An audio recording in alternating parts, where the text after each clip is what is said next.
Enkuba eyatandise akawungeezi k'eggulo yakosezza ebyalo 3 omuli Sinde, Kibeeya ne Muduuma nga bino byonna biri mu disitulikiti y'e Mpigi.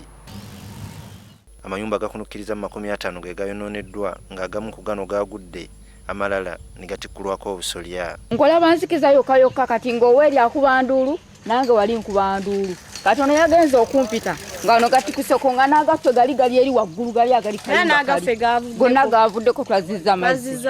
Abatuuze era beeraliikirivu olw'ebirime ebyayonooneddwa nga bagamba nti kino kyalireetawo enjala mu kitundu. Yayonoonye ebintu byaffe, amayumba yagamenye era tetulina kyakulya, emmere yagimazeewo yonna. Ssentebe w'eggombolola y'e Muduuma Musa Kakembo agamba nti abantu be beetaaga obuyambi. Twolekedde enjala ani amuwadde akatebe kubanga emmere mu kiseera ekyaggwa omusana gwayaka nnyo, emmere y'abantu n'erema okukula.